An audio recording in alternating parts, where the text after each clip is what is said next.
Hello अस्सलाम वालेकुम दोस्तों, उम्मीद है कि सब ठीक होंगे। आज हम इस वीडियो में आर्टिफिशियल रेन के बारे में जानेंगे कि ये रेन किस तरह की जाती है और इसमें साइंस का क्या अमल दखल है। नाजरीन, आज से 2 महीने पहले पाकिस्तान में आर्टिफिशियल रेन का एक्सपेरिमेंट किया गया, जिसमें पाकिस्तान ने कामयाबी भी हासिल की। ये एक्सपेरिमेंट लाहौर के गिरदोनवा में किया गया। इस एक्सपेरिमेंट का मकसद बारिश बरसाकर पोल्यूशंस को कम करना और स्मॉग को ख़त्म करना था। इसी तरह चीन ने भी इसको इस्तेमाल किया और अपनी कई सालों की मेहनत को एक बारिश की नज़र होने से बचा लिया। दोस्तों, ये वाक़या चीन के शहर बीजिंग में समर ओलंपिक्स की तैयारियां ज़ोरों शोर से चल रही थी। पिछले कई सालों की मेहनत के बाद आखिरकार चीनी गवर्नमेंट्स को समर ओलंपिक्स 2008 को होस्ट करने का मौका मिला। इसी वजह से चीन इस इवेंट को बगैर किसी रुकावट के मुकम्मल करना चाहता था। इस इवेंट के लिए चीन ने $40 मिलियन यानी 30 अरब रुपया खर्च करके ना सिर्फ न्यू स्टेडियम बनवाए बल्कि दुनिया में अच्छा इंप्रेशन देने के लिए बीजिंग एयरपोर्ट को रेनोवेट भी किया और लोकल ट्रांसपोर्ट में हज़ारों बसें भी ऐड की गईं। लाइट्स, जनरेटर, ट्रांसपोर्ट सब चीज़ें रेडी थी, लेकिन कुछ न कुछ गड़बड़ लग रही थी। इस ओलंपिक्स में अब 2 दिन बाकी थे कि चाइनीज़ गवर्नमेंट को ऐसी खबर मिली कि उनके पैरों तले ज़मीन ही निकल गई। चाइनीज़ मेट्रोलॉजिकल डिपार्टमेंट ने तूफ़ानी बारिश की फोरकास्ट जारी कर दी थी, वो भी ठीक ओलंपिक्स ओपनिंग सेरेमनी वाले दिन की। बारिश होने से पहले ही ये खबर एडमिनिस्ट्रेटर पर बिजली बनकर गिरी, क्योंकि जिस स्टेडियम में ये सेरेमनी होनी थी वो था बीजिंग नेशनल स्टेडियम। ये स्टेडियम ओपन एयर था, यानी इवेंट पर चाइनीज़ गवर्नमेंट की सालों की मेहनत एक ही घंटे की बारिश की नज़र होने वाली थी। अब इस सेरेमनी में एक ही दिन बाकी था। सारे एडमिनिस्ट्रेटर सर जोड़ कर बैठे थे। फिर चाइनीज़ गवर्नमेंट ने ऐसा हल निकाला कि बारिश भी होगी मगर स्टेडियम गीला भी नहीं होगा। इस मसले से निपटने के लिए चाइनीज़ गवर्नमेंट ने क्लाउड सीडिंग नामी टेक्नोलॉजी का इस्तेमाल किया और इवेंट के दिन ही जब घने बादल बीजिंग की तरफ बढ़ रहे थे, उन बादलों को बीजिंग के बाहर ही बरसने पर मजबूर कर दिया। इसी वजह से इवेंट के वक़्त आसमान बिल्कुल साफ था। नाजरीन, क्लाउड सीडिंग ऐसी टेक्नोलॉजी है जिसको इस्तेमाल करके दुनिया के किसी भी हिस्से में बारिश लाई जा सकती है। सवाल तो ये पैदा होता है कि इस टेक्नोलॉजी का इस्तेमाल किस तरह किया जाता है। ये जानने के लिए सबसे पहले हमें ये मालूम होना चाहिए कि बारिश होती कैसे है। बारिश होने के लिए सबसे अहम चीज़ सूरज है।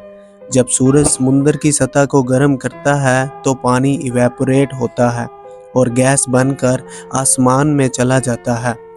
आसमान में जाते ही गैस ठंडी हो जाती है और पानी में तब्दील हो जाती है। पानी के छोटे छोटे ड्रॉपलेट्स मिलकर बादल की शक्ल इख्तियार कर लेते हैं, लेकिन ये ड्रॉपलेट्स बादल में आपस में जुड़ते नहीं हैं, क्योंकि ये पानी की प्योरेस्ट फॉर्म में होते हैं। लेकिन जैसे ही इन पानी के ड्रॉपलेट्स का सामना मिट्टी के ज़रात या धुएं से होता है तो ये आपस में मिल जाते हैं और बड़े ड्रॉपलेट्स बन जाते हैं और अर्थ की ग्रेविटी की वजह से नीचे की तरफ गिरते हैं, जिसको हम बारिश कहते हैं। ये तो था बारिश का बेसिक फंक्शन, मगर क्लाउड सीडिंग से बारिश कैसे मुमकिन बनाई जाती है। क्लाउड सीडिंग टेक्नोलॉजी पहली बार अमेरिकन केमिस्ट विंसेंट शॉफर ने डेवलप की थी, जिसमें सिल्वर एरोडाइट नामी एक कंपाउंड को आसमान के बादलों पर स्प्रे किया जाता है। ये फंक्शन आसमान में ही छोटे छोटे ड्रॉपलेट्स को आपस में मिलाने पर मजबूर कर देता है और आखिरकार ये इतने हैवी हो जाते हैं कि वो बारिश बनकर ज़मीन पर गिरना शुरू हो जाते हैं। इस बारिश को ना सिर्फ रेन बल्कि आर्टिफिशियल रेन कहा जाता है। آپ کو بتاتا چلوں کہ امریکہ نے اسی ٹیکنالوجی کو استعمال کرتے ہوئے ایک جنگ بھی جیتی ہے۔ 1967 میں امریکہ اور ویتنام کی وار میں امریکہ نے ویتنام کو کلاؤڈ سیڈنگ کے ذریعے ہی شکست دی تھی۔ اب سوال یہ پیدا ہوتا ہے کہ کیسے؟ آخر امریکہ نے اس ٹیکنالوجی کے ذریعے ویتنام کی آرمی کو کمزور کر دیا تھا۔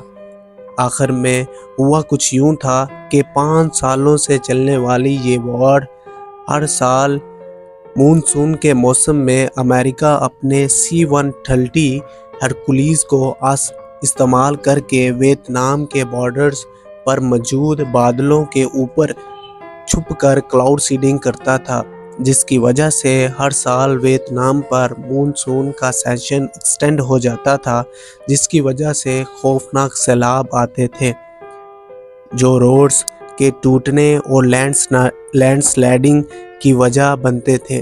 اسی وجہ سے ویتنام کی آرمی کی سپلائی ڈسٹرب ہو جاتی تھی، جس کی وجہ سے وہ گزرتے ہر سال کمزور ہوتے جا رہے تھے۔ امریکہ نے اس آپریشن کو آپریشن پوپائے کا نام دیا تھا، مگر کلاؤڈ سیڈنگ کا استعمال جو دبئی کر رہا ہے وہ واقعی ہی حیران کن ہے۔ کیا آپ جانتے ہیں کہ دبئی میں ہر قسم کی عیش و عشرت کی چیز میسر ہے، مگر اس کا پینے کا پانی اس قابل نہیں کہ انسان اسے پی سکے۔ پانی تو دبئی کے پاس بہت زیادہ ہے، مگر وہ پینے کے قابل نہیں ہے۔ تو آخر دبئی میٹھا پانی کیسے حاصل کرتا ہے؟ اس کے لیے دبئی میں بہت زیادہ پانی صاف کرنے والے پلانٹ لگے ہیں جو سمندر کے پانی سے سالٹ کو نکال کر پینے کے قابل بناتے ہیں، مگر یہ پروسیس اتنا آسان نہیں ہے۔ دن رات یہ چلنے والے پلانٹس کروڑوں لیٹرز پانی تو فلٹر کرتے ہیں، مگر ساتھ ساتھ اس کے بے شمار بجلی بھی کنزیوم کرتے ہیں، جس کی وجہ سے 1000 لیٹر پانی کو فلٹر کرنے کی کاسٹ $60 بنتی ہے۔ اس خرچے سے بچنے کے لیے دبئی گورنمنٹ پینے کا پانی بھی کلاؤڈ سیڈنگ سے اکٹھا کرتی ہے۔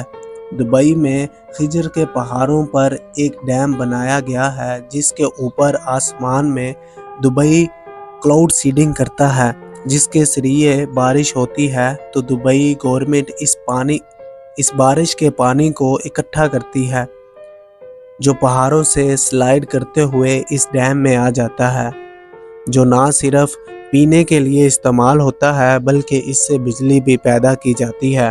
امید ہے آپ کو یہ ویڈیو اچھی لگی ہوگی، ویڈیو اچھی لگی ہو تو چینل کو سبسکرائب کر دیجئے گا، اور اسی طرح کی ویڈیو کو دیکھنے کے لیے بیل آئیکن کو بھی کلک کر دیجئے گا تاکہ اسی طرح کی ویڈیو آپ پھر سے دیکھ سکیں۔ شکریہ، السلام علیکم۔